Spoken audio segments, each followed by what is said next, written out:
After Volok's escape was discovered, the heroes searched Belcora's vault, finding great treasure. Coin, weapons, and armor, and perhaps most importantly, books. They quickly brought them to me in my library, and we scoured them for significance. Morlabin, too, was paid a visit for an update on his studies, and he posited a grave question. Should Belcora be defeated?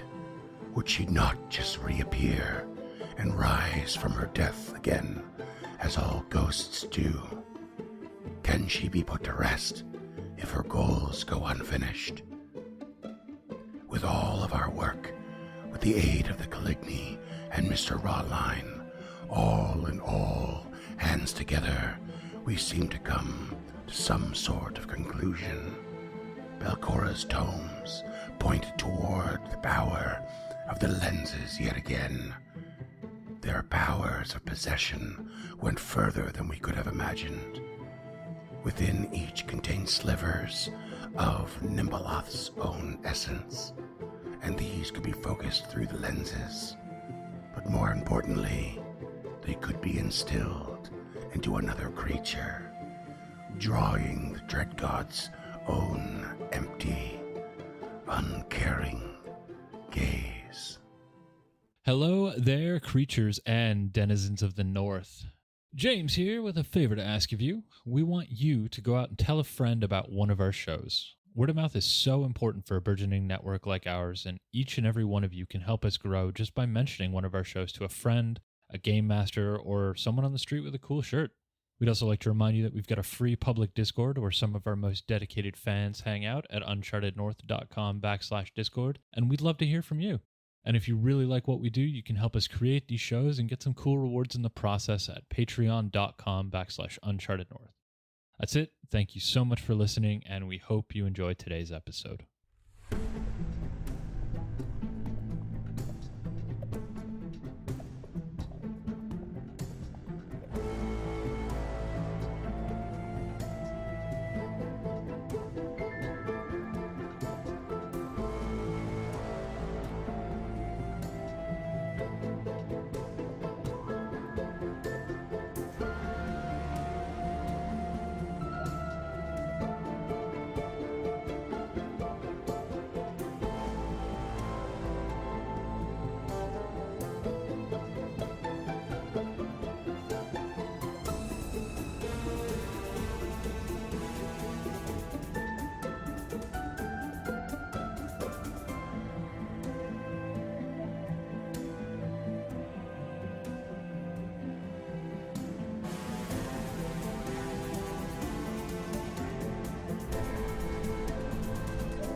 You ever read a book and you're, Never. that character, and well, we know you can't read, Scoot. You read a book and you've got a character in your head, and some books are really good about like describing what they're wearing and what they currently look like and stuff, and or some books focus on certain characters more than others on the sort of physical appearance. So you have in your head like an idea of what they look like, but then you suddenly realize at a certain point, like, that person has long hair. I've been picturing them for I don't know how long with short hair, and I was wondering about all of your characters. We have some artwork, some professionally drawn, and some of them we just made online on Hero Forge, but we don't really always keep them updated, especially with new equipment and that sort of thing. So it made me think, how often do we describe our own characters, like physical appearance? How often do we update the artwork? Not really. And what is in each other's sort of headcanon of another character beyond their own? So, like, for example, I'm gonna go ahead and call Scott out. Scott, when you picture Beryl, what stands out in your head? Well, clearly the metal feet, because I think Cam's done a really good job of bringing that part of the character into the world, like referencing it multiple times, which is great because so many times when you make a character, you mention something about them the first time you play them and you introduce them, and then you never mention it again. And so you have it in your head canon, but then all the other players, just like we're about to do probably, don't remember it all. So Cam's done a really good job of like driving home the metal feet. And then, but I just picture Beryl as like some sort of like Etsy illustration of like a cottage core, like cute little like mushroom capped festival girl who's also a dwarf. And then Inoki's like the most adorable little like gremlin-y mushroom. Because I know the picture that we use for Inoki at first was like really intense. Yeah. But That's in my weird. mind, Inoki is just like so fucking cute, but still with like teeth and like rah, rah, rah, rah, rah, but like Yeah. so adorable. So like kind of like a pit bull made of mushroom, like terrifying, but also adorable little hippos. Yeah, like a little blockhead pit bull, you know? So cute. So good. You know what a pit bull's head looks like? A cinder block? That's my favorite. Yeah. You can tell there's no thoughts in there. Same IQ as a cinder block. Cam, what's your headcanon of Nirkaj? I think that Nir Kaj, in my headcanon, is significantly taller than he is in real, like, but it's just like such this like heroic character. Like Dunk like plays it really well of like the teetering on the confidence, but like just still like hams it up at such a level and like has come in clutch so many times that like I think Nir Kaj is like, 4'5", 4'6", or like, whatever that is in centimeters. Yeah. I can't do the math on the top of my head, but like Nir Kaj is probably what, 3 foot? Yeah, he looks big from a distance, but he's 3'5", I think. Yeah. Yeah. Just a full foot taller than he actually is. He's got big personality. When he engages, he's got this big personality to him. And to be, I guess like, you could almost say he's got like a non-toxic little man syndrome. Yeah. Where he's like making up for his small stature in other ways, but like not in a, Being a a way dickhead. that makes you really want to hate him. Yeah, not being a dickhead. Yeah, before you say non-toxic, you should see what he posts online. I can't wait to see Nirkaj in a Starfinder game. Nick's body count is fucking huge too. That's it too. Like when something is hitting that hard and leveling the battlefield, you picture them bigger. Oh, it's good. Yeah. What color do you think Nirkaj is in your head? Kind of like an orangey yellow, I guess is probably like the middle. Like the scales are kind of like yellow on the top, but like the edges of it like have this kind of bronzy orange highlighted edge to it. It just looks super shiny, and like anytime it probably catches some of the bioluminescent light from the mushrooms, it probably looks sick as hell. Yeah, cool. All right, Dunk. Headcanon of Ruff. What do you think? Oh, rough. I mean, I really struggled to get away from the smiling pug with a fish that was the original Arthur artwork. Yeah. Yeah. But, I mean, given just how much shit that little pug has been through, it's like I can only imagine all of the whimsy and cuteness of, like, it being a Shuni, which is a little pug dog running around. That's kind of worn off by just how grizzled this pug must be looking by now, and just determined, and just like, what you see is the air of like all of the battles before him, before you really see, a little furry creature ahead of you. So I think just the way that Ruff must comport himself right now, like, the weight of the Shaika within him is kind of like what you see before, and and the scars of battle. So, and then a cute little pug. Yeah.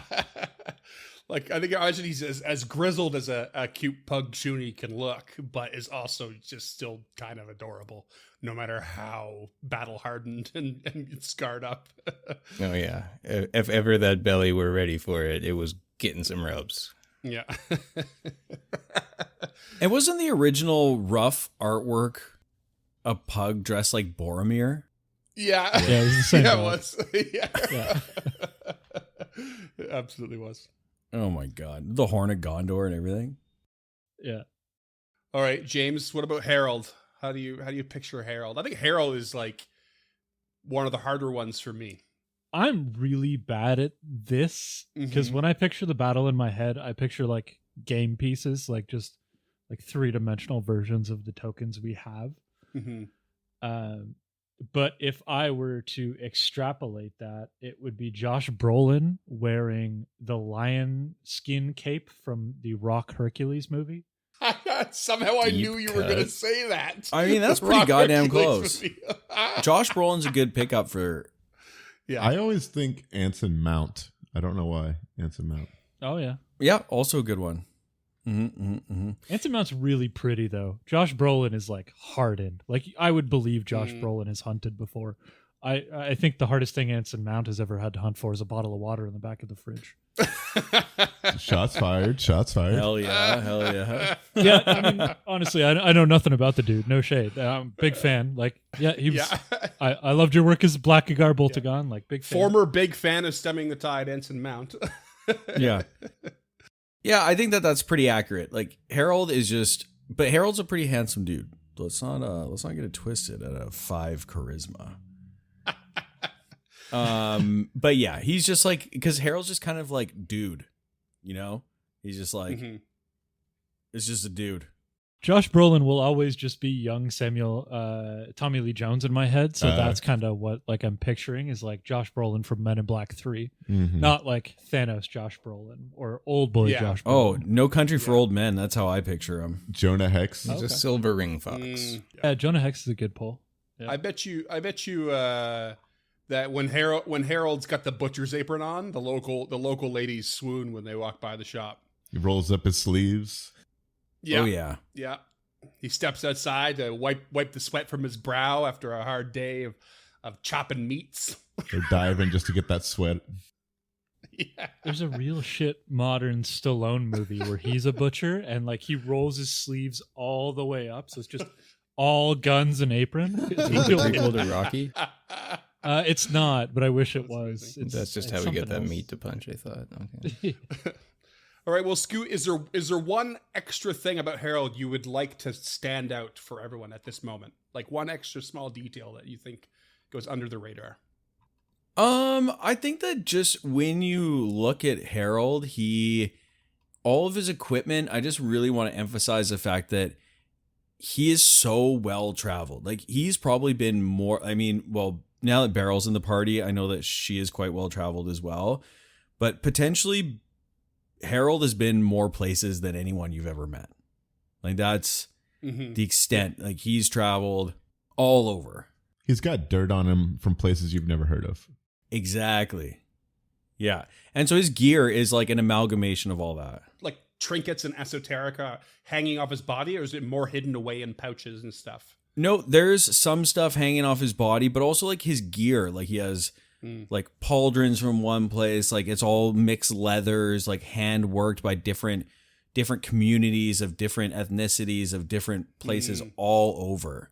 And so it's like really a patchwork, Right. you know, very, Cool. yeah, very eclectic. So Of like very obvious different styles. yeah, 100%. Like, you know, one thing is from the realm of the Mammoth Lords, and then the next thing, you know, is from somewhere down south, and it's just like everything is just, yeah, patchwork together. So, and he's got tatties. I keep forgetting that he's got tatties. He's got tatties, yeah. Yeah, you see those peeking out all over the place. They're actually magic, and I never use them. So, you know, you're welcome, listeners. Cam, anything particular you would like everyone to keep in mind for Beryl that goes under the radar? Not really. I think I do a pretty good job, and it seems like y'all have a very good image of what she looks like. I mean, I would ask more, I guess, the listeners, like if there's something I can do to like help you remember what Beryl's looking like, but y'all seem to have her down, at least in my head canon. Does she usually have like the staff out walking with it, or usually Oh is yeah, it more? yeah. No, Yeah. she is like Tulok, where the aesthetic matters, but she's way more like casual about it than Tulok, where it's like she's okay with like iconoclastic clashes of like fashion and taste going on, and is more willing to just like let there be a balance in a different way rather than all streamlined one aesthetic. Yeah. Okay. Dunk, what about Near Kaj? What do you feel like everyone might miss, or you would like to add to the aesthetic? Those capri pants. Yeah, I mean, he has been wearing a very revealing thong this whole time. Oh, on the outside? Yeah, whale tailing. Yeah, just low cut pants, high cut undies. I think one of the things that stands out for me is that what your actual clothing, because the artwork we have, it's like really casual, kind of swashbucklery stuff, but you're wearing full plate as far as Oh your yeah, gear he's a goes. clanky little boy. Right. And it had kind of gone by the wayside that he had had some kind of dressings over the plate. Like he had made some kind of attempt to dress himself up as more than he was. And I think by this point that has all just gone by the wayside of he's just trudging around in whatever he can get onto his little body in the morning. Yeah. So it's clearly end game kind of the airs are gone, get it done kind of determination that wasn't there with him before. What about Ruff, James? Not much. I think I do a pretty good job. Like he's a very simple palette for those reasons, light and dark colors. I think the big thing that I probably don't bring up, because why would I, is that his fur used to be black, and now it's like this dark gray, like the pigment is faded, but it's still black in like patches, just very, very few places. Yeah, you ever just see a dog, like it's clearly a golden retriever or like, a chocolate lab, and you look at it and it's just got way more white and gray than it would normally have when it's young. And you could just tell instantly that it's an older dog. Yeah. Even though it's still mostly its own color. I love the idea that Ruff has like gone that extra further, like not mostly his own color anymore. It's really like been put to an old man age. Well, I mean, his whole thing is messing with time, and Yeah. he's died like 4 times so far. Something like that. The I stopped calculation counting, yeah. in dog years is Yeah, staggering. I think the thing I always forget about is like when you first introduced Raphael, you have the tattoo of the spiral of Pharasma, and I always pictured it like on the side of his head by like the temple.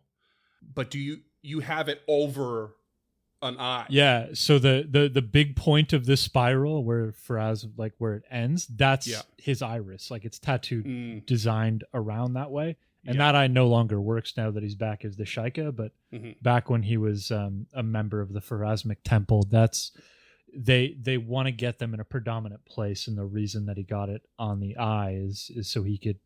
The idea was that it would help him see anything that was against the Pharasmic karmic will. Very cool.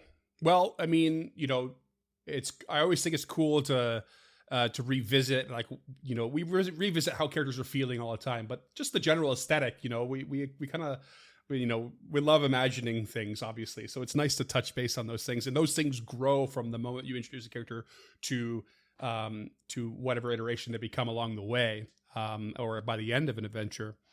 And speaking of growth, speaking of changes, speaking of adding things on, what do y'all tell me about your level ups? Level up, baby. Weighted double digis level 10. I've been asking for a long time. You've been itching, buddy. Now, I'm just going to hop right in here because, honestly, Thaumaturge level 10, not as exciting as you'd think, but I'll be damned if I don't make it exciting. Are you volunteering to go first then? Yes, I just interrupted and said I would go first. Okay, sure. Go for it. I'm not going to tell you what my class feat is because I'm going to do it in roleplay. So, Okay, I'm just going to peek right now. bearing the lead. And then for my archetype, hey, guess what? Because I don't plan ahead very well, unlike James, who probably did a better job of this than me because we both have Undead Slayer dedication. Nope. Wait, No, that was Lump. That was Lump. that was Lump. Never mind. I'm sorry. Well, now I'm a dick. R.I.P. R.I.P. Well, Lump would have prepared this way better because Cam plans ahead too. But Scott doesn't. So Scott couldn't take the level 10 archetype feat because I took a different level 6, which was the gear up. So that helped a lot. Oh, yeah. But I took the scout dedication. So I started with level 2. But it's actually sick because I can scout at the same time as avoiding notice. And the bonus to initiative is +2 instead of +1. That's pretty Very sick. nice. So that's I felt like that worked real well for the character. And I can kip up now. So suck it, world. Oh Nice. yeah, keep up with the old skill feat. That's a good one. Yep. That's And a then good I did my my ability scores like a month ago, and I don't fucking remember which ones I picked. Because we're doing the Gradual attribute. gradual. So I don't know which ones I picked recently and which ones I picked beforehand. But needless to say, I made all the right choices, and no one would look at my character sheet and ever doubt any of them. Never in a million years. Just keep in mind that your it's not natural feat does not stack with your scout dedication feat. Whatever. Because they are both. Oh wait, maybe I might be wrong about that actually. The scout. Oh, yeah, they're both circumstance bonuses. So just throwing that out there. Who wants to go next? I'll go. I don't have a lot of interesting stuff, but maybe somebody will find it fun. I took overwhelming energy at level 10. As a single action, I can now make a complex gesture and ignore an amount of the target's resistance to acid, cold, electricity, fire, or sonic damage equal to my level. This applies to all cool. damage the spell deals, including persistent and damage caused by an ongoing effect of the spell, such as created by wall of fire. A creature's immunities are unaffected, but yeah, if you have level 10 resistance all, fuck off.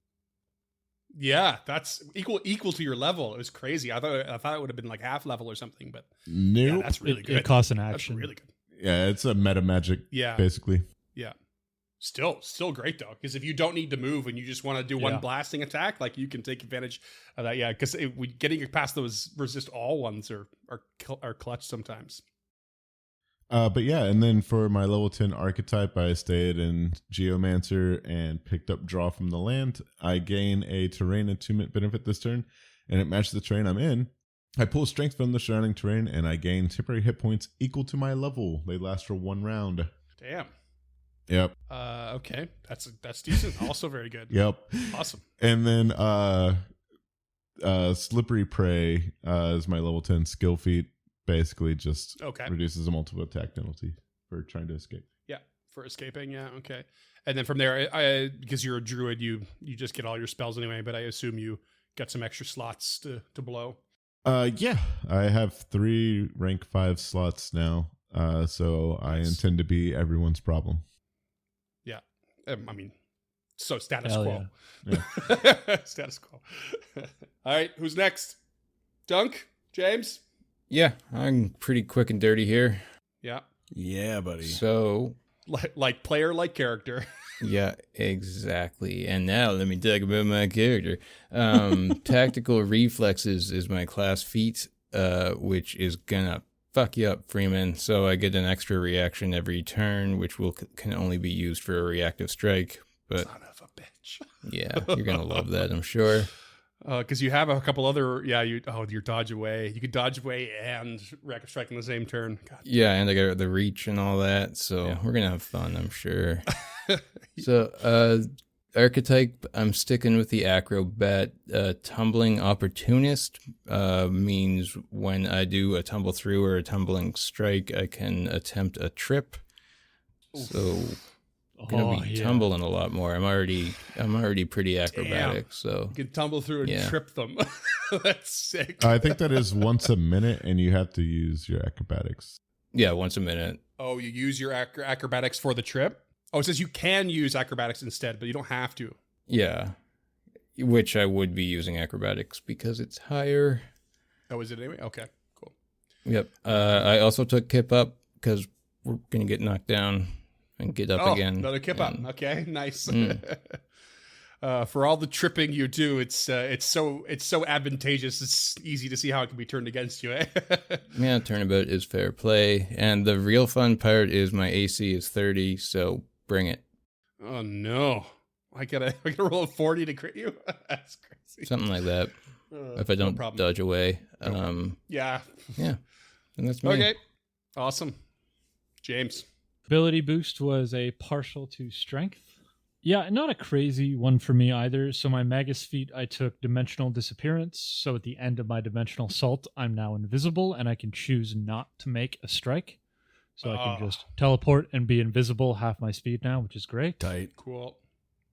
So Focus point tight. for that. That's wicked. Yeah. Yeah. I'm sticking with Chrono Skimmer for my archetype. So I chose Borrowed Time. So once per minute, when my turn begins, I can reach ahead of the time and become quickened. So it just free action at the start of my turn. I'm quickened for that turn, but when I'm done, I'm stunned 1. So the next turn, I'm essentially okay. stealing an action from my next turn, which is pretty Okay. Oh, cool. Very cool. cool. Yeah. And the skill feat, because I already have Kip Up, I took something called Tame Animal, which is a first level nature skill feat, which I'm sure I will never use. But I figured it went in with Ruff's empathy incarnate and that kind of stuff. So Okay. Yeah, where's all the Sure. cave bats, you know? You can't make a bat friend down here? You scared them all away when you fought the Goliath spider. I guess, yeah. And the I got Shuln. 2 new 5th level spells. I chose Blink Charge, which is you'll all find out what that does, but it's fantastic. And the other one I chose, I'm really excited about. It's called Stagnate Time.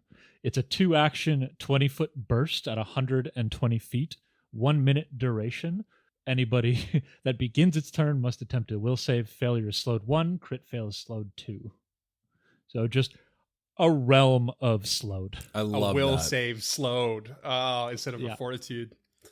That's in an area of effect. That's pretty awesome. I love that shit. Really excited about that one. Yeah, Mhm. that's cool. Yeah, I love the time-themed Magus. It's so cool. I'm familiar with Blink Charge. Can't wait for that one to be Yeah. demonstrated. It's a Yeah. good one. I'm excited. Yeah. Awesome. So cool. Well, you've all leveled up. We left the last episode with some pretty heavy info drop and a lot of things pointing towards what your strategy needs to be for going up against Belcora. You don't have everything you need, though. You have 2 lenses and the lattice. One lens you still don't know where it is, and another one you know it seems to be still in Volek's possession, as far as you know. But speaking of things in your possession, Ruff did go to town. You have some downtime available to you now. You guys gonna do some shopping to round out your level ups and get a few more things added to the characters. Yeah, Ruff is going to buy like 85 gold worth of just actual garbage. But Okay. I think a lot of it will be Big bag of useful. compost. Yeah, I mean, like Marvelous Miniature, a second boat, so we're not so pissy about spending the first one. Yeah, A bird feather token, which is pretty cool because you can just like Sparrow to Morlabint just as an action. Oh, okay. Like send a sparrow? Or Yeah, Okay. it like creates a bird that allows you to send a message. Oh, cool. Very cool. Ruff just needs some retail therapy up in this bitch. Yeah. Yeah. I'm getting a rope to replace the one that he strung across the water to tightrope Sure, the yeah. group across. He's going to get a smoke ball because I think that'd be pretty fun, like a 5-foot puff of smoke and then a dimensional disappearance. So he was in one spot, teleports to another, and is invisible in the other, just like as Nice. a defense You strategy. vanish. And I want to get a brass ear. I'm not really sure why we didn't buy this earlier, but it's 1 gold piece. And if the barrier of a door would normally increase our perception check to hear sounds, this will only increase the DC by half as much. So like if a door Oh. would add like DC 10 to a check, Right. this would make it DC 5. Oh, cool. That is neat. That is very neat. Not the sort of thing I've needed to like calculate usually because like too much anyway, but it's cool because that's gonna allow me to like kind of reverse engineer like what's the DC for perception check in this room. I usually use that as a guide for like what are you hearing around, like what's the room made of and like what are the doors made of and stuff like that. So now I can be like, oh, I think that DC as a general rule is set with a +5 to it for difficulty, and then I can that's cool. That is a neat little item. I like that. Yeah, for one gold piece, like it reduces, the trouble of going into a room. Like the idea is that we can hear better, listening up to walls and stuff. So he's gonna buy that for Nick, I think, because Nick tends to be the one listening at the walls, or Beryl with her 19 perception. Yeah. But I do want to spend 140 gold to get the +2 resilient rune onto either Harold or me. Harold seems transfer that, like yeah. a more fragile person than Beryl somehow. But yeah, I do want to spend 140 gold to get Harold the +2 resilient rune for my squishy little Gilf. Just because 118 hit points, baby girl, what are you doing?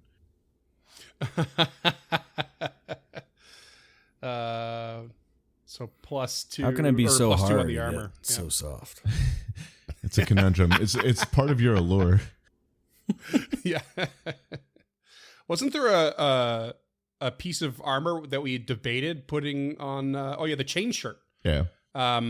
We had debated whether or not that Harold would put that on, depending on what Harold increased for his ability modifier, which Scott's not sure which one he picked because it was a side grade right away. But the chain shirt, 3 dex cap, and the resilient hide is a 2 dex cap. Scott, I'm quite sure you had 2 dex before, and I'm quite sure that you increased your dex on this one. So you actually want to wear the chain shirt now instead of the hide. All right. Because that would just save you the money from transferring the rune. I'm just going to equip that to you right now. And that boosts your AC by 2. Equip me. So you went from 20 I think you went from 27 to 29. Yep. I am the Nice. only one still at 28. So that makes it you have a spare now +1 resilient on the hide armor. Could be sold, could be transferred again. I don't know what you're all missing, but yeah. I don't have a +2 armor, but I do carry a shield, so I'm usually at 30. How much is a +2 potency? I didn't plan to take anything because I'm still the new character. I'd love to get a +2 resilient on you, though, if we have the money, for sure. I feel like that's a way better use than... You don't have the +2 rune. Yeah, we'd have to buy that. Yeah. Well, we can get 250 for the resilient. Oh, we don't. It's not a resilient hide. It'd be just a +1 Freeman because the resilient goes on.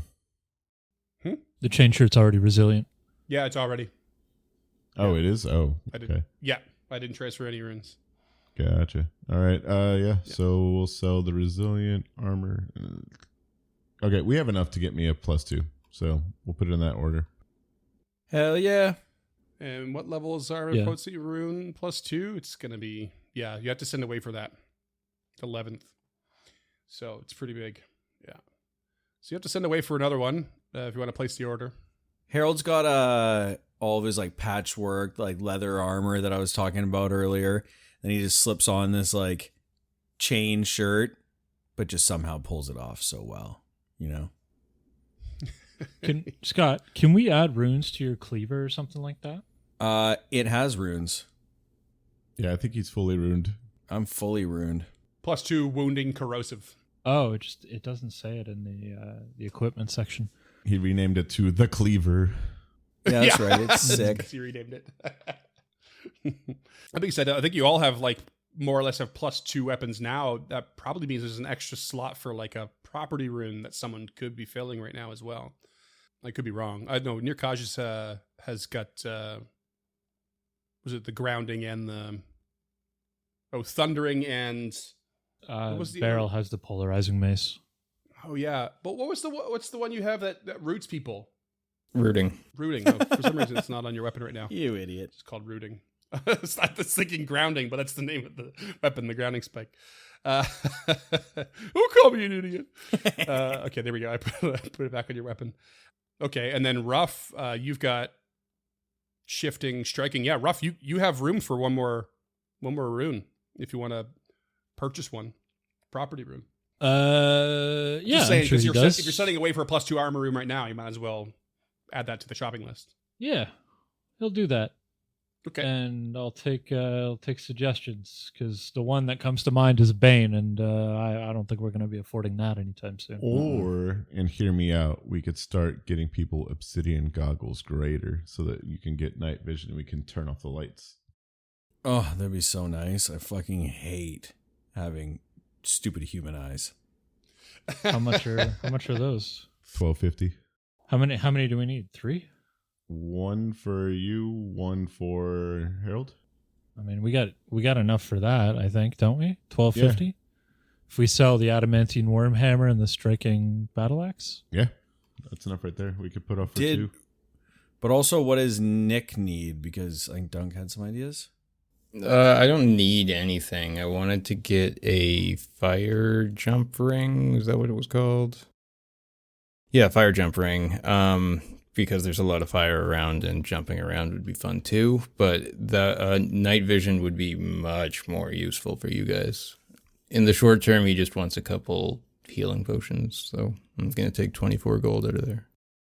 Okay, so I could sell my eyes of the cat then when they come in. The obsidian goggles. Yeah. So how much total would we need for the goggles and the your Let's jumping see. ring? We need 2,500 for the goggles and then 900 for the ring. So 3,400 something. Plus the armor potency rune. I already minus Which that from is- our total coinage. Oh, did you? So, Oh, yeah. okay. We have all the gold for this? Just I'm doing the math right now. Okay. I'm making a little list for the calendar here of what you're ordering. Ooh, I've never bought something so expensive. Just drops it on the way to the shop. Yeah. But I didn't get the extended warranty. My brand new goggles. Just scratches the lens right out the gate. Yeah, Yeah. someone just steps on them as they fall to the ground. Not See cool, perfectly fine in the man. dark, but there's this big scratch across the front. Ugh. Yeah, just pretending they didn't fuck him up and running into things the whole time. I could probably sell my crossbow to get us across the finish line. Hang on. I think we're not really in the need. I just sold that. 20 gold short right now. I got 27 gold. Yeah, just throw that in. So we need 34.40 total. Okay. I hadn't added in the crafting lens or the healing, so Harold just slides over 27 gold pieces. Don't spend it all in one place. That's the entire point. So 2 sets of obsidian goggles. Greater. Greater, yes, thank you. 1+2 fire or armor potency rune, 1 fire jump ring, another property rune for rough or no? Can't afford it. Can't afford it. We have like 15 gold left. All right, I'm saving that in the calendar. It will arrive in 4 days' time. Fat stacks. My. That's a big spend. I love it. Harold takes the last platinum piece and puts it where his tooth was. That's what he gets for biting platinum all fucking day. There's your extra little tidbit of aesthetic for Harold. Actually, missing a very frontal tooth. You just seldom see it behind his mustache. Yeah, that was that last partial charisma to get me to the 5. He's not a very serious person, just doesn't like to smile in public. Yeah. I don't want to blind anybody. Well, with a lot of shopkeeping out of the way, how's all the characters feeling, and what's the plan going into the vaults next? I can't remember if I reminded you last episode or not, but we talked about it off air. You have the mysterious ebon doors, of which now you believe you may have the key for. But there are 2 other sort of offshooting kind of caverns or caves or tunnels that you have passed by but have not investigated. Yeah, we were talking, and we definitely want to do the northern passage first, and then see what takes us that direction. Just in the name of completion, and then we can go to the southern one because I think Ruff's still a little afraid that that southern one is going to lead to an Erdafon nest. Okay. I mean, the northern one makes sense because you passed directly by it just before you encountered the Gagateth. And you kind of went right by. The other one is a little like farther beyond the mushrooms and near like the sort of cottage or what have you that you found the Calignian. But you didn't really investigate that way much at all. So if I'll just go ahead and ping on the map here where that entrance is. And take it away, friends. Full rest. Full rest by all means. I fast forward the calendar a day, so should be good. That's 3 days left to get our shit. Everyone's shared the information they found with Ruff, who was in town at the time.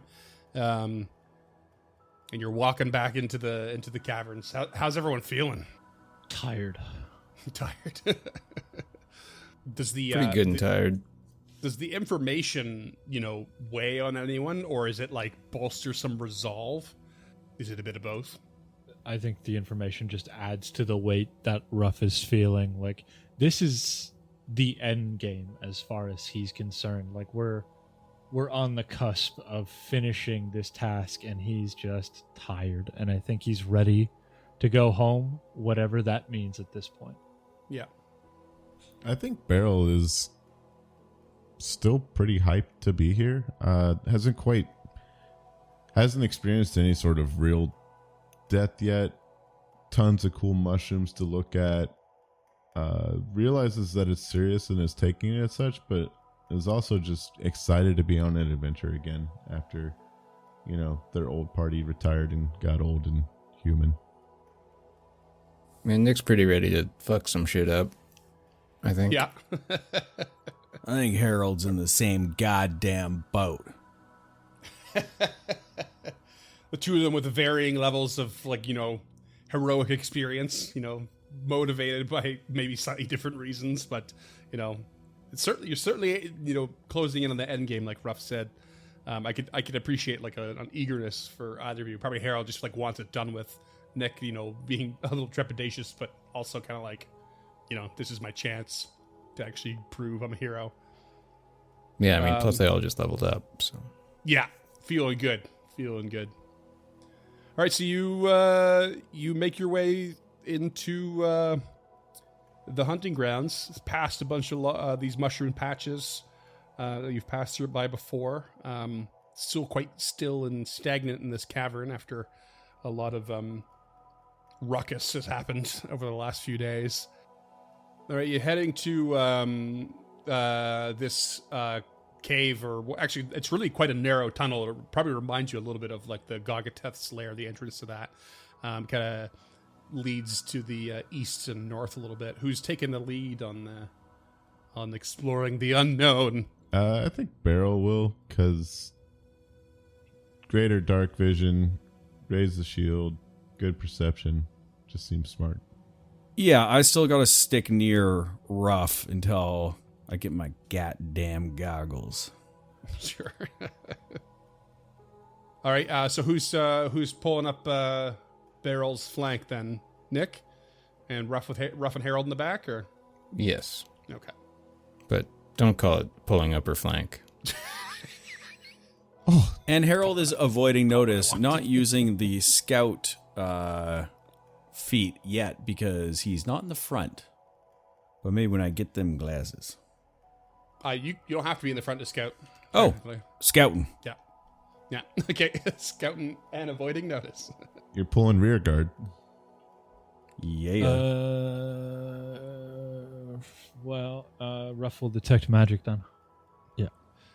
So you shimmy your way through this narrow passage, and it does, before too long, start to open up. And there seems to be a cavern ahead of you that has some sort of protruding sort of natural stone shelves along its perimeter. Why don't you go ahead and roll me a perception check, Beryl? I'll think about it, and then I'll do it. Oh, natural one to start. Let's go. Yeah, you. I do have 2 don't hero points. You know what? notice- I'll go ahead and use one. Oh, thank God I did. I rolled, a 3 this time. Oh, good. Very good. Hell yeah. Well, that still will be enough, given you have greater dark vision. And you come in here, and there's this sort of change to the atmosphere that you don't quite get right away. You can feel there's like almost like a texture of the air that kind of seems odd, but you don't really know what it is. But then your eyes catch that there are sort of like hanging streamers, I guess, of mold. There's like a natural mold that has like formed across and above your heads that are like streamers from like different points in the ceiling and walls. Whose birthday is it? Give me 1 second. I just want to take a look at these while I have the time. God, rolled a 6 for a 27 to identify these peculiar vegetation. Sure. It seems that they're definitely adding to like a slimy kind of mold. So that's what's adding to the atmosphere. There's like a weird sort of slimy moisture texture to the air around you. But these particular like sort of streamers, as far as you know, are not dangerous in any way. Just right environment for them to foster, grow. Okay. Keep going into the cave. Yep. I said cave really funny. I don't know why. In the I think I was cave? going to say cavern and cave at the same time, and I said cave. As you walk along, anyone else want to roll me a perception check? A 35 from Nick. Nick, yeah, you notice that there, as you get farther into the cave, there looks like a couple of maybe shiny little coins on the floor, kind of spread out in different spots. Ooh, loose change. I almost bought a 10-foot pole, and I'm starting to regret not doing that. Yeah, this has got all the trademarks of a trap, doesn't it? Is any of the Everything seems coinage fine. in reach? There's coins scattered about for you to grab freely. You'll have to approach said coins. They're not in reach yet. What what are the coins made of? Like, are they gold, silver, electrum, platinum? copper, Hard to the say other from ones? the distances. They're definitely covered in dust and mold and debris. So Oh, okay. All right. Even if rough shines his light at it. yeah, you got to get closer. I'm more of a paper guy.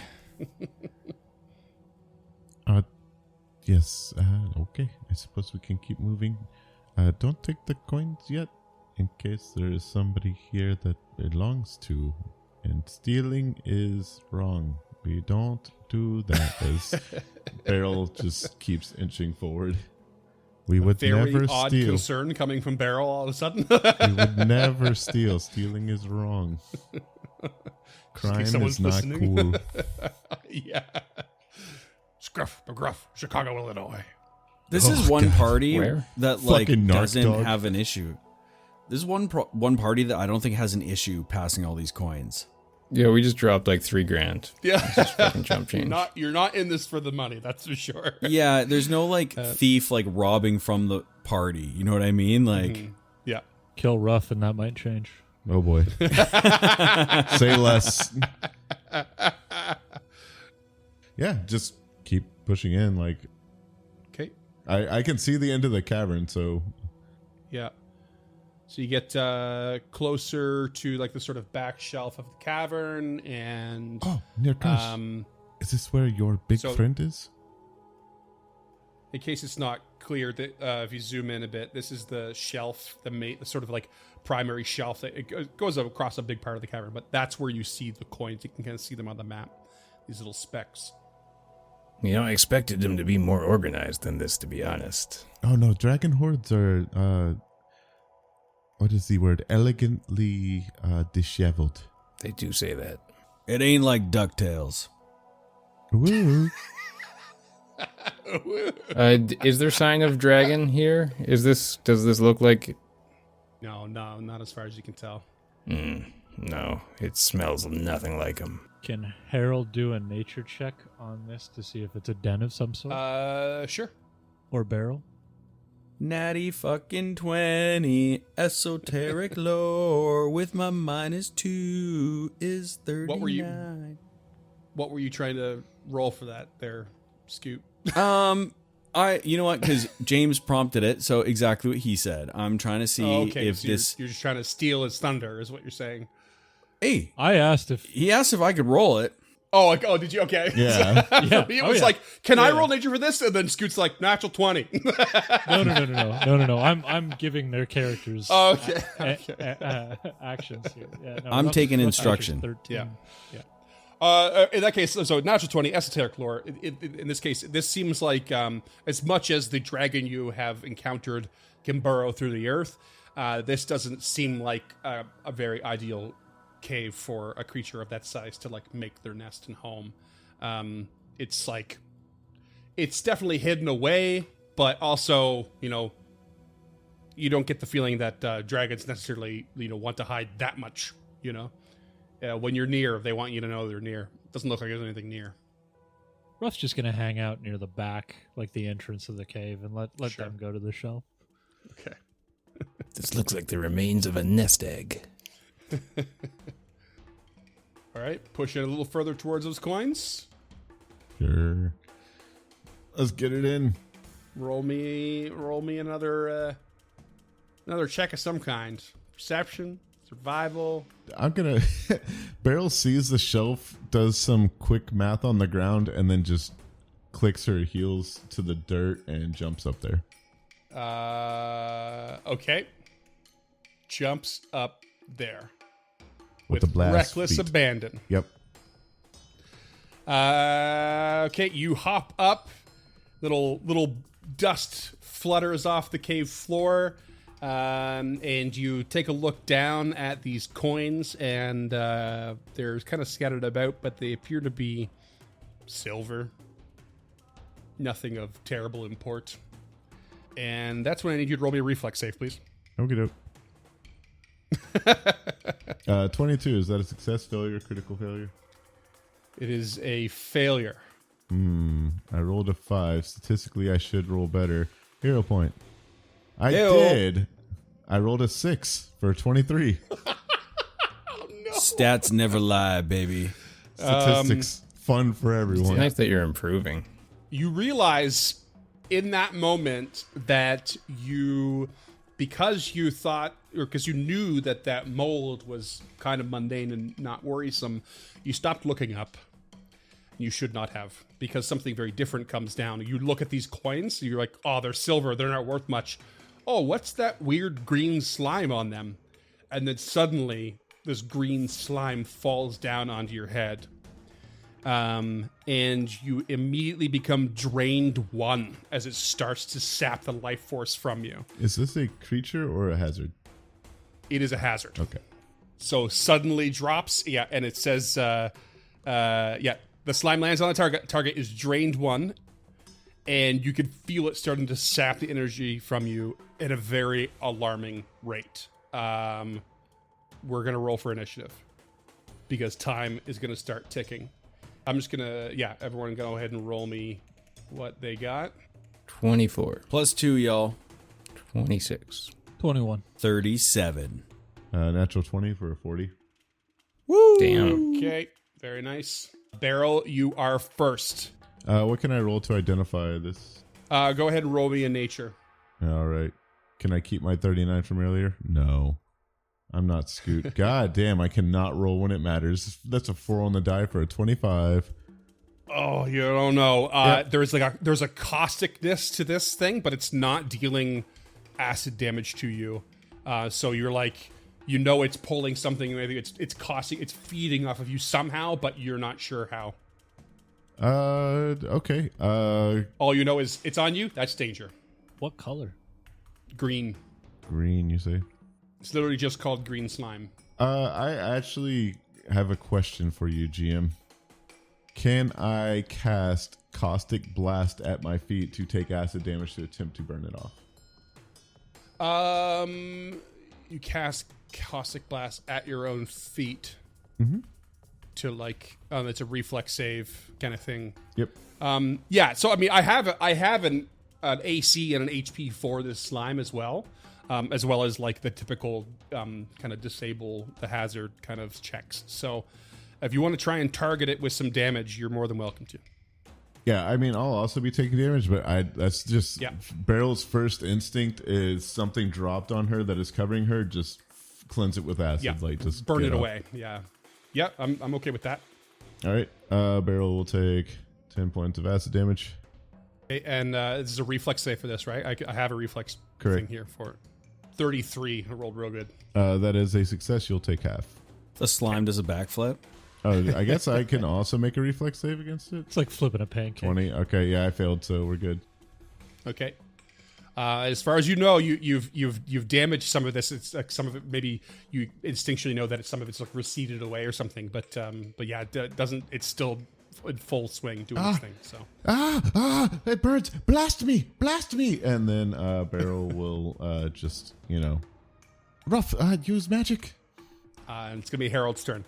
Not you, Harold. No axes. Well, guess I'll use a returning hammer. Well, wait, no, Oh, that green slime is on your head. I think we're gonna have to amputate. I'm rolling an esoteric lore on this 35. Yeah, you should be able to remove it from Beryl with a survival check, so long as you are at least expert in survival. I'm a master, baby. Okay, that's probably a very good thing right now. And you know that this is going to, if it is not removed, it is going to, like, all things considered, very quickly drain the life out of Beryl. Can I reach Beryl from the ledge? Like, how high was the ledge again? It's a quick hop up. You can just run up there if you want. Okay. Harold runs and hops up and rolls a survival check. Don't worry, Beryl, I got you. 25. Oof. I don't like that. Hero point or no? Fuck, that's kind of like middling at this level, isn't it? You rolled a natural 8, so I know. it's not great. Freeman does But get I don't to know tell if- you if it's success or failure first. I do. It's Oh, a failure. hero point. Okay. 33. Meet to beat. Holy shit. Nice. Okay. You get up there and you just like instincts take over, and something about being in the jungles of the Mwangi Expanse, things dropping from the treetops like kicks in, and you're like, I know what to do. And you get over there and you just expertly like swing your weapon around and like shear it off of Beryl's head in like one fell swoop. Done. It just like slaps on the floor like in a little puddle. And you can see it like writhing about a little bit, but it has no ability to like come at you. It's done what it can do. That's it. Oh God, does Beryl have the monk haircut now? The skullet? You get the bowl cut. No, the opposite. The Oh, you opposite, call that the where you're skullet? bald Yeah. in the middle. Yeah. Got the cul-de-sac going. Inverted bowl. The cul-de-sac. There we go. The cul-de-sac. Oh, No, again, because it wasn't dealing acid damage, it didn't actually burn anything away. Oh, I know. Just you described Harold using his hatchet love to it. take it out of my hair. So Oh, just an impromptu scalping almost. yeah. So good. That's one close shave. Yeah, okay, done. Thank you so much, Harold. I should have been a little bit more cautious, but live a little. You only live one time. Oh no, I've lived several lives at this point. Not like rough, Rough in the but back, not like shaking his rough. head. But, As I always say, YOLO'd. a YOLO'd? You only live one time. Oh, I thought you were describing the delicious street corn for a moment, but yes, I guess YOLO'd. Yeah, I was reading this hazard earlier, and I was like, "This could be one of the most unceremonious deaths ever in a cavern, which has 15 silver, by the way. It's your only reward if you want to scrape them up. And this slime that drops on your head if you don't spot it, and It basically, if you don't take it off with a 33 survival expert check or kill it as 200 HP, every round it makes you drained 4 or drained 1 increasing. And if you go to drain 4, the next time it increases, you immediately die. So it's still, it's 5 rounds, but like if no one can pull it off and you can't get the damage in time, that's a very, very quick way to die. That'd be real funny. For nothing. You're welcome. Yeah. Good old green slime. That was great. But yeah, otherwise, not much going on. Hazard averted mostly, although Beryl was Averted drained 1, with her face. which sucks. Yeah, there's nothing else in this cave, I'll tell you now. You could, Perfect. if you want, destroy the slime, but, you know, in case it hurts something else. Double it and leave it for the next one. Hey, Belcora, come over here. Virtual present. We just fill a water sack with it. Whip it around like a water balloon. Well, That does keep moving. It seems it's time to be hitting the trail. To the southern passage, then. Yes. indeed. To the southern passage. And you guys are going way past where you need to. Well, you didn't tell us where to go. You've gone so, oh my God. Harold, where are you going? Harold's making a break for it. He's like, I'm free. Harold's going on vacation at the lake. become ungmable. I thought we were going to the other side, but I guess I'll just come on back home. No. So you're now heading to an area you never really passed by. It's on the other side of the lodge here in the hunting grounds, behind a bunch of like natural stone pillars. You know, remember this cavern's massive, so they go way up into the ceiling. These big patches of mushrooms, and as you make your way beyond the mushrooms and into the cavern opening, you realize that it starts to become the sort of biome changes a bit, and there seems to be like more of like a muddy morass that's now on the floor ahead of you, and there's vines and different like clinging vines and like thick fungus that's not like the big mushrooms you've seen before. In a way, it's actually quite reminiscent of the fogfin itself on the surface. I was going to ask, is the air denser? Yeah, you get the feel. It's not like producing a bunch of like gases like maybe a surface swamp would, but No, but like a bog, you can tell that the air's way down with moisture. The humidity goes way up. Like Absolutely. that kind of area. Absolutely, yeah. So is it just a bog? Yeah, more or less. Yeah, it's but I mean, like it looks like you can traverse it though. It's nothing. It's not going to be like super deep. You're not like walking into some giant sinking quagmire yet. Confidence inspiring. Yeah. Why don't you roll me a perception check? That I can do. Yeah. It won't let me. Oh no, that's because I'm clicking initiative. Like it's my first day. 27. Yeah, you can see ahead of you that it seems to branch off. It forks away to the a bit to the east, and then another passage a bit further to the north. Beryl or somebody else ahead, Nick, you want to roll me a check real quick too? 35. Just for funsies. Oh yeah, 35. Very nice. 29. 29. Beryl has not rolled above a 9, I think, yet. Nope. There was that one natural 20. Yeah, I got the 20 on the initiative. Yeah. The important one. Yeah.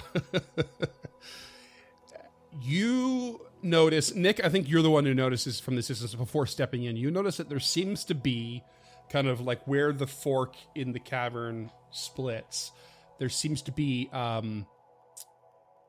rather large bones sticking out of the mud.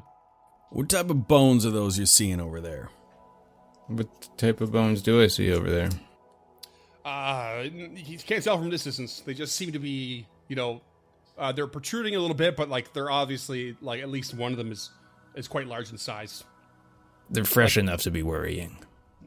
And how far away are these bones? Right where the Area? Oh, over there.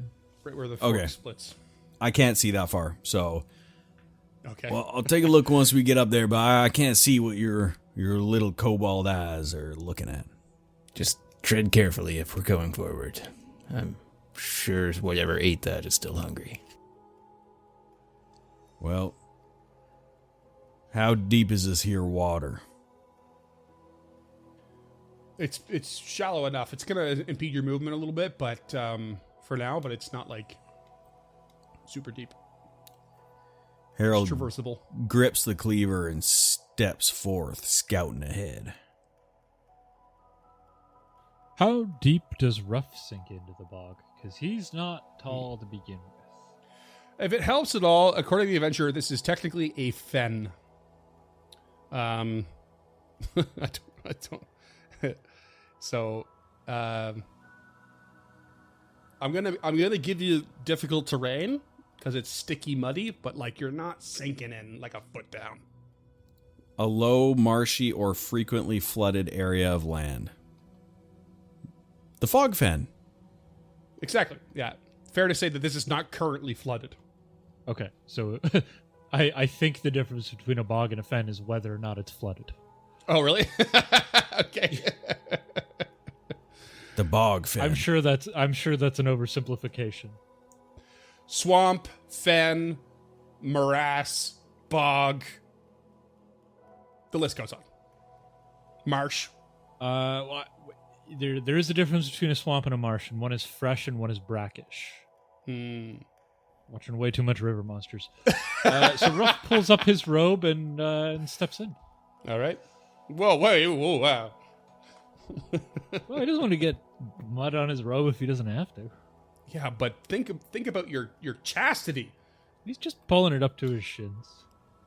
your modesty. He's that was wearing probably a the more dress. appropriate word. He's just pulling it up so he doesn't trip on it. Yeah. We ain't playing no Donald Pendragon. ducking it. He's wearing a robe, so he just lifts it up so his feet are free and he doesn't trip on it because it might get Ooh. weighed down by the boggy or the stupid mud. Harold eyes up Ruff's ankles and then carries on. Exactly. Keep on carrying on, Harold. You weirdo. You weird, creepy grandpa. As we get closer, Yeah. I want to roll on them their bones. Yeah, roll them bones. Haven't rolled on bones in a while. It's a 3 on the die for a 24. You're not quite sure what kind of bones they are, but you notice that like one that's like sticking out is like it's big, much bigger than like a, what's a big, like a femur bone or something like that. Like that's a big human bone, but yeah, this is like very sizable, very megafauna-ish.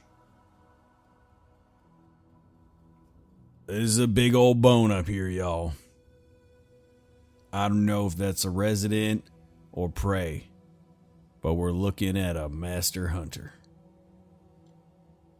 And Harold continues to the north. All right, you pass by these bones. Anyone else want to roll me a nature or perception check or something like that? Yeah, I don't think Ruff would be upset about rolling those. It's a 27 perception. 27 perception. I'm sorry, 34 nature. 34 nature. Nick, you want to throw one in for a good measure? Yeah, sure. 34 perception. Yeah, Ruff, you don't catch much, but you're sticking with Harold to make sure he has his light. Beryl, it strikes you that maybe the bone sticking out is one giant cloaca, because these appear to be dragon bones. Nick, look away. These are.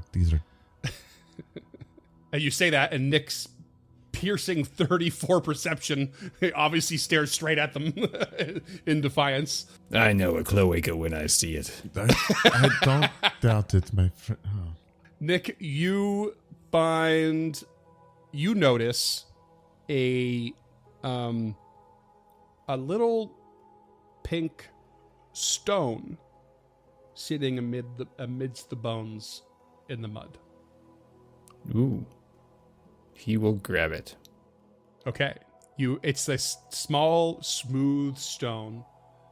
You pick it up, and you immediately notice that beneath it is a small pearlescent stone as well, buried a little bit more in the mud. Ooh. Second to the last level, they finally give us $40 Aeon stones. I'm going to send this back in time.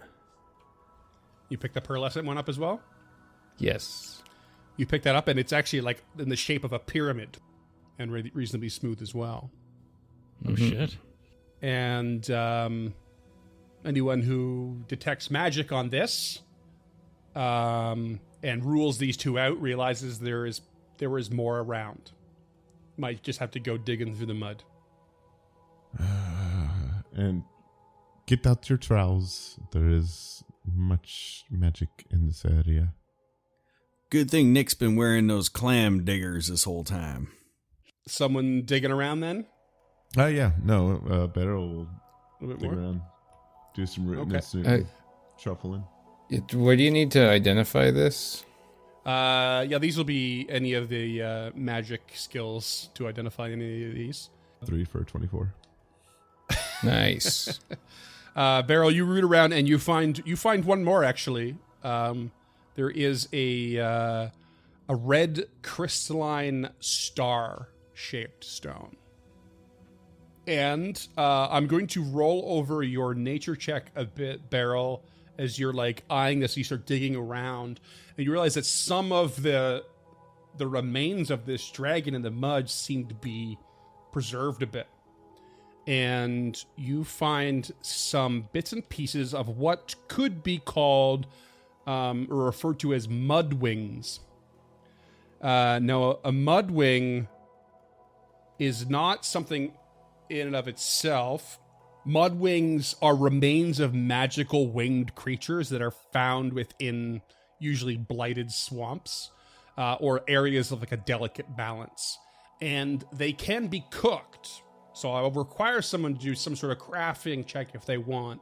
But they can create an item, of which you have enough here to create, I'm going to say 2, called Thrice Fried Mud Wings, which are a fairly powerful consumable that are item level 12. If you were to cook these appropriately, it says here that if cooked for too long, they basically lose the magical potency. If they are cooked too briefly, there are toxins in the system that can end up harming whoever eats them. But should you consume them perfectly cooked, thrice fried, they would grant you, you would basically, actually, I'm going to make you roll to see the details. So for now, you have the essential ingredients to craft a very valuable consumable called Thrice Fried Mudwings, and you have 3 magical stones. Thrice damned, thrice fried. But yeah, so I guess identify all the items, throw them in the stash, and Yeah. Yeah, Ruff is still detecting magic. Casting some magic over, you feel as though you've found all of the loot hidden away inside this. I want to try and identify some of these because these are going to be useful now. Yeah, roll it up, roll it up. 23 Arcana on the pink stone. On the pink stone, 23 will not suffice. Yeah, I didn't think a 3 on the die was going to do it. Seriously bad rolls all around today. No, it's getting better. 24 on the pearlescent pyramid. On the pearlescent pyramid, I'm afraid that still will not do it. All right, 25 coming. Give me 25. 24 again on the red crystalline star. Are we sure that these are magic? He's like shaking. I detect it, but I cannot identify it at all. Yes, you recognize this red crystalline star as a preserving Aeon stone, in which basically if you invest this, it covers you in a faint aura, and when you are subject to lingering wounds, the aura is cast over you, you gain resistance 3 to persistent damage. And at the end of any turn where the persistent damage can't overcome this resistance, that condition will end. Yeah. It's not a that's high level pretty thing, sick. but it's 3 less damage any round you're taking persistent damage. And also, if you access the resident power, such as via a Wayfinder, it allows you to cast Stabilize as a primal innate cantrip. Pretty sick. Who wants? Nobody wants a red star floating around. Am I muted again? No, I No, just- you're I good. just No one's not jumping interested. for Okay. it. No one's biting too hard on that one. Yeah. I mean, shit, that's just straight defense. Yeah, it's good. Anyone should want it. You just have investment slots to consider. Yeah, I mean, Nick could take it if no one wants it. You can have multiple Aeon Stones floating on your head. That's the other thing I was going to ask is what's the...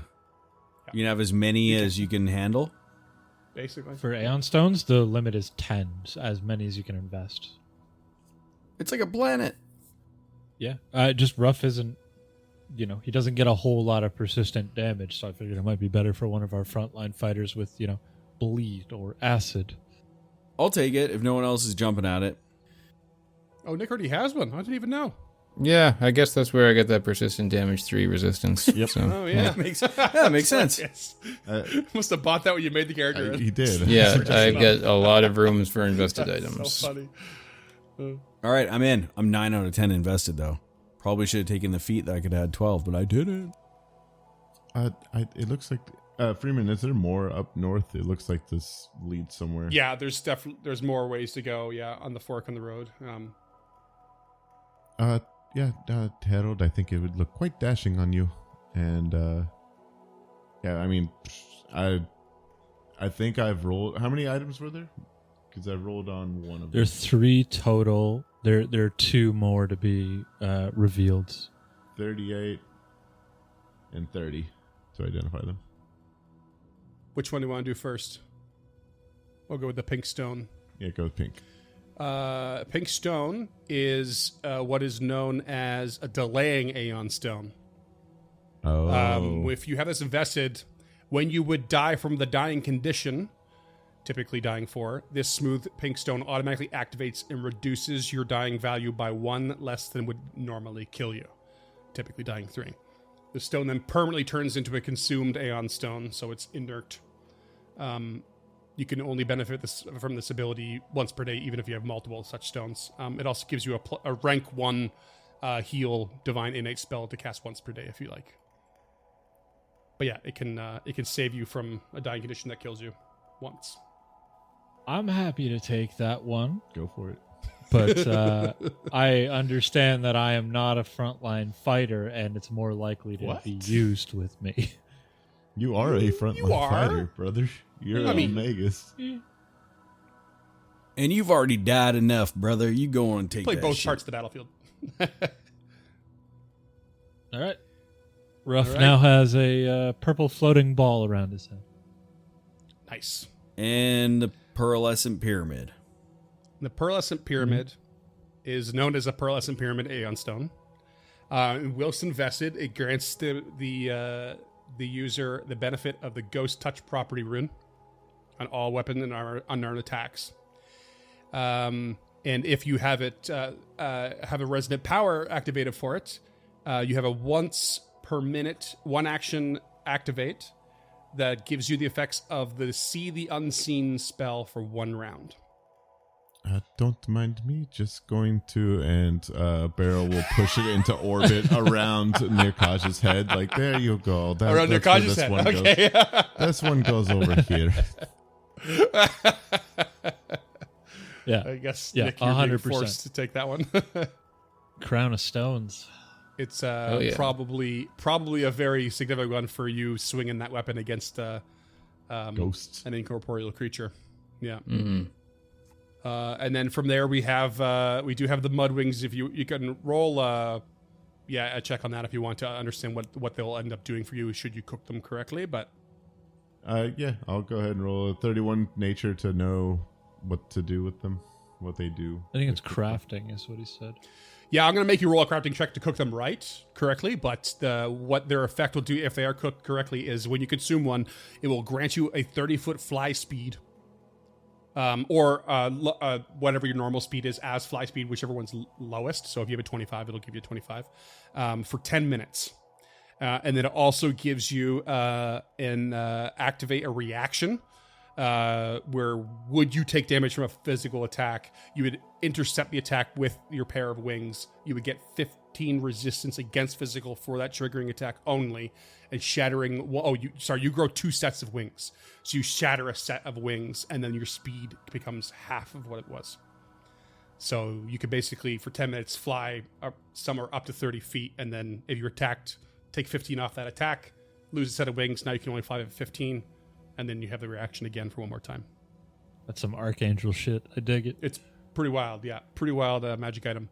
So you have enough to possibly make 2.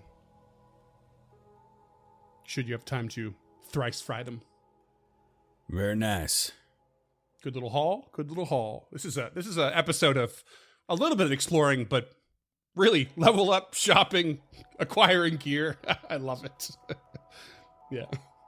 But that's all you find in this area. You can continue north, like Barrow suggested, I think.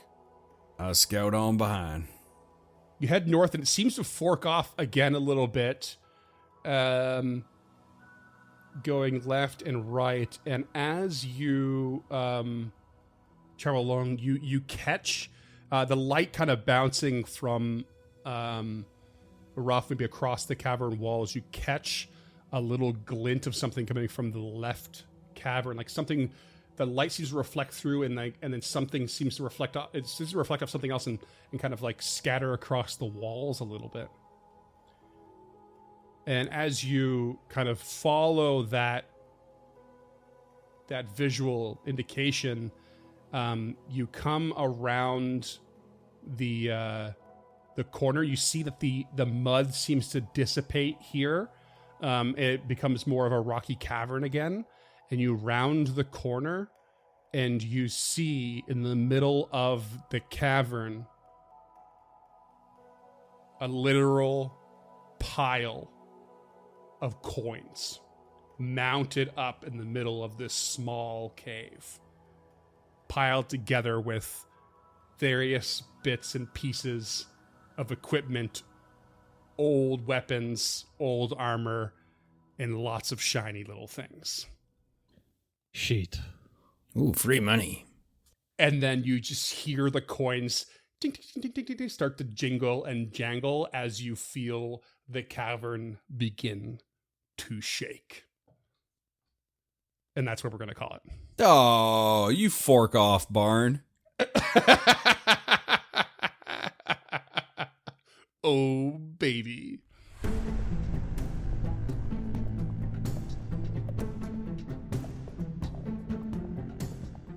Stemming the Tide is an actual play podcast of the Adventure Path Abomination Vaults and is produced by the Uncharted North Network. Stemming the Tide uses trademarks and/or copyrights owned by Paizo Inc., used under Paizo's community use policy. We are expressly prohibited from charging you to use or access this content. Stemming the Tide is not published, endorsed, or specifically approved by Paizo. For more information about Paizo Inc. and Paizo products, visit paizo.com. Music is composed by Will Savino and artwork by Greyhood. Stemming the Tide is recorded remotely using Foundry Virtual Tabletop. If you wish to connect with us or support this project and projects to come, we can be found at unchartednorth.ca, patreon.com/unchartednorth, and on all major social media platforms. Links to all credits can be found in the episode description and our website. Thanks for tuning in.